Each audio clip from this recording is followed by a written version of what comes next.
সীমানা পুনর্নির্ধারণের প্রতিবাদে ৩ জেলায় ফুঁসে উঠেছে স্থানীয়রা। পাবনা ও ব্রাহ্মণবাড়িয়ায় মহাসড়ক অবরোধ করে বিক্ষোভ হয়।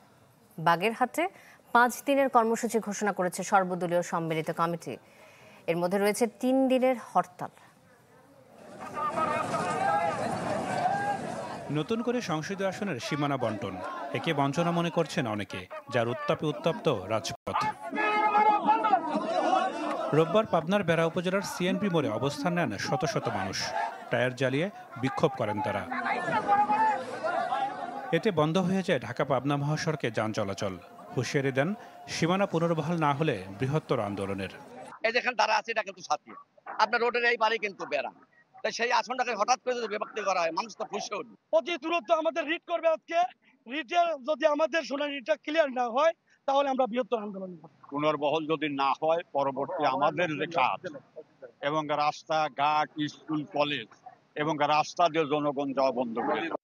প্রতিবাদে উত্তাল ব্রাহ্মণবাড়িয়া। বিজয়নগরে নির্বাচনী আসনের সীমানা পুনর্বিন্যাসের প্রতিবাদে ঢাকা সিলেট মহাসড়ক অবরোধ করেন স্থানীয়রা। মহাসড়কে দেখা দেয় তীব্র যানজট। ব্রাহ্মণবাড়িয়া সদর এবং বিজয়নগর যে ৩ আসন যেভাবে ছিল আমরা পূর্বের অবস্থায় সেইভাবেই থাকতে চাই। আমরা যদি আমাদের দাবি না মানা হয় আমরা লাগাতার কর্মসূচি এবং আন্দোলন দেব।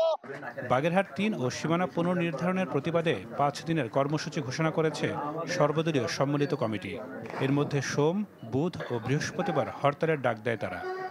৮ তারিখে সোমবার হরতাল সকাল সন্ধ্যা বাগেরহাট জেলা সদর সহ সকল উপজেলায়। এদিকে রাজধানীর আগারগাঁওয়ে নির্বাচন কমিশনার আনোয়ারুল ইসলাম সরকার জানান, সংসদীয় আসনের সীমানা পুনর্নির্ধারণে নিরপেক্ষ দায়িত্ব পালন করেছে ইসি। কমিশন মনে করে যে এটি সর্বোচ্চ সতর্কতা এবং বিচক্ষণতার মাধ্যমে নিরপেক্ষভাবে এই কাজটি শেষ করেছে।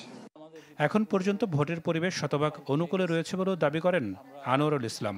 ভিতরেই নাদিম হোসেন, চ্যানেল 24।